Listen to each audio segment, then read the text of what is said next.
Augustine is well served by his knowledge of Roman literature, which he makes use of extensively in order to criticize traditional Roman values and ideals. He finds in Virgil a rich source of material for his critique. This is understandable given that Virgil's goal was to make the Aeneid the national epic of Rome. It was explicitly intended to embody the key Roman values and ideals. As we've seen, Virgil thus attempted to use the work in order to define the national character of the Roman people. At the beginning of the City of God, Augustine quotes from the Aeneid in order to introduce the goals of his work and distinguish between the two cities. It will be recalled that in Book 6 of the epic, Aeneas goes to the underworld where he sees his deceased father, who recounts to him the glorious future of Rome by showing the parade of individual Roman heroes waiting to be born. In a key passage in that context, Virgil seems to address his fellow Romans directly and define their mission in history when he writes, quote, "Your task, Roman, and do not forget it, will be to govern the peoples of the world in your empire. These will be your arts, and to impose a settled pattern upon peace, to pardon the defeated and war down the proud." In this passage, which was discussed above, Virgil acknowledges that other peoples excel the Romans in specific skills or arts, but claims that what truly distinguishes the Romans is their ability to rule others. Augustine seizes on this passage for extended critical discussion. For Virgil, world domination was something positive, a great virtue that separated Rome from its competitors.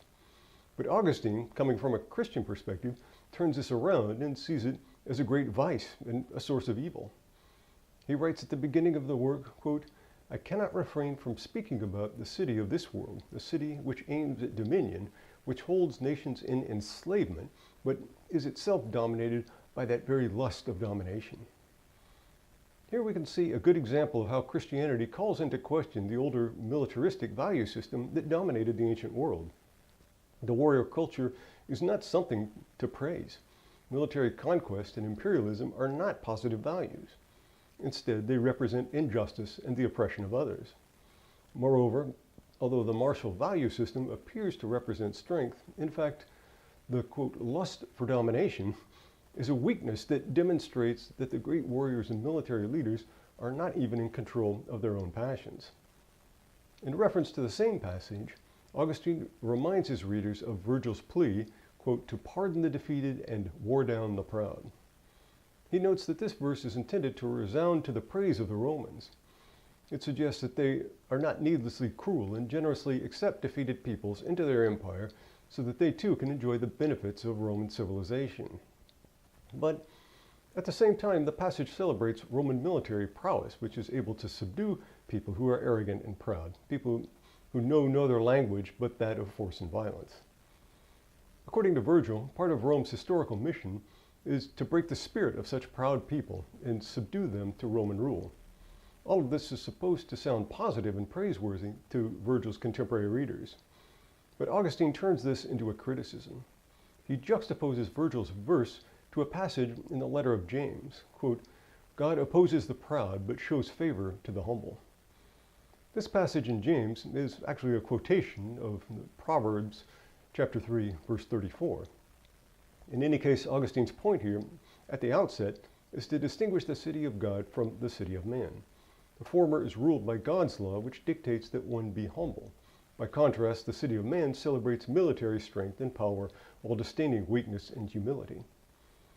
By holding up humility as a virtue to strive for, Augustine is introducing a new idea that clashes with the ancient value system.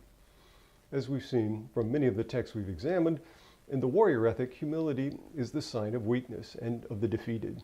Only the lowest people in society are humble. But now with Christianity, this is inverted. Humility is turned into something positive in itself. To be humble is to enjoy God's blessing, whereas those who revel in mundane power and strength are regarded as sinful and are subject to God's wrath. The ancient value system fails to appreciate the real power that lies in humility.